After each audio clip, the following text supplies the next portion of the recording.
Hello friends, welcome back to my channel. আশা করি আপনারা সবাই ভালো আছেন। আমি এমনিতেই খুব চাইনিজ খাবার খেতে ভালোবাসি, তো অনেক দিন ধরে খুব ক্রেভিং হচ্ছিলো যে চিলি ফিশ খাবো। তো চিলি ফিশ বানানোর জন্য আমি সময়ও পাচ্ছিলাম না বাজারে যাওয়ার, ভালো ভেটকি মাছ না পেলে হয় না। তো অ্যাট লাস্ট পেয়েছিলাম। তো আমি এখানে 400 গ্রাম মতন ভেটকি মাছ কিউব পিস করে কেটে এটাকে ভালো করে ম্যারিনেট করে রেখে দিয়েছিলাম 2 ঘন্টার মতো। একটা ডিম, তারপরে দুটো আদা রসুন বাটা, নুন আর কর্নফ্লাওয়ার দিয়ে ভালো করে ম্যারিনেট করে 2 ঘন্টার জন্য রেখে দিয়েছিলাম। তারপরে এগুলোকে রিফাইন তেলে একে একে করে ফ্রাই করে নিতে হবে। বেশি নাড়াচাড়া করা যাবে না, যেহেতু এটা মাছ, তো বেশি নাড়াচাড়া করলে এগুলো ভেঙে যেতে পারে। এটা লো টু মিডিয়াম ফ্লেমে এটাকে রান্না করতে হবে যতক্ষণ না ওপরে ব্রাউন কালারের দাগ এসে যাচ্ছে, যেরকম এখন এসে গেছে। তো একে একে এরকম যতক্ষণ কালার আসবে না এরকমভাবে রান্না করে যেতে হবে কন্টিনিউ। এসে গেলে একে একে করে এগুলোকে আমি আলাদা করে পাত্রে তুলে রেখে দেবো। এরপরে গ্রেভিটা বানানোর পালা। এখানে হচ্ছে আদা আর রসুন একদম চপ করে এটাকে ভালো করে ফ্রাই করতে হবে তেলের মধ্যে যতক্ষণ না সুন্দর গন্ধটা বেরোচ্ছে।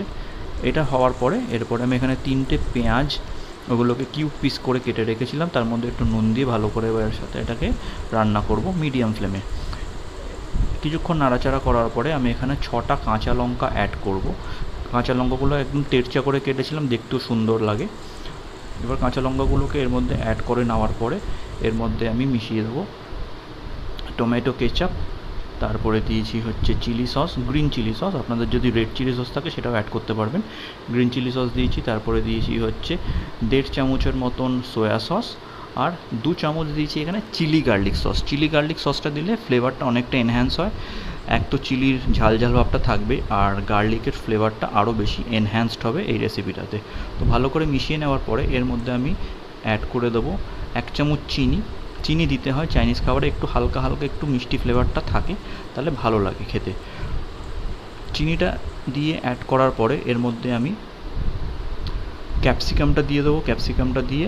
ক্যাপসিকামটা একদম লাস্টে দিয়েছি, কারণ ক্যাপসিকামটা যদি প্রথমে দিয়ে দেওয়া হয় তাহলে ক্যাপসিকামটা নরম হয়ে যাবে, ক্রাঞ্চি ভাবটা তখন থাকে না। তো একদম শেষে ক্যাপসিকামটাকে অ্যাড করা হবে। এরপরে দিয়ে দিয়েছি 1 চামচ গোলমরিচের গুঁড়ো। গোলমরিচের গুঁড়োটা দিলে ফ্লেভারটা আরও বেশি এনহ্যান্সড হবে।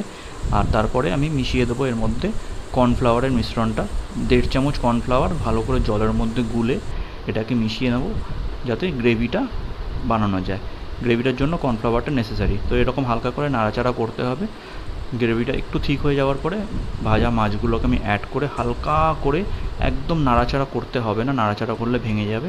এরকমভাবে 5-7 মিনিট এরকমভাবে করে রেখে দিতে হবে। ওপর দিয়ে আমি একটুখানি একদম চপ করা ক্যাপসিকাম ছড়িয়ে দিয়েছি, যাতে সুন্দর একটা গন্ধ বেরোয়।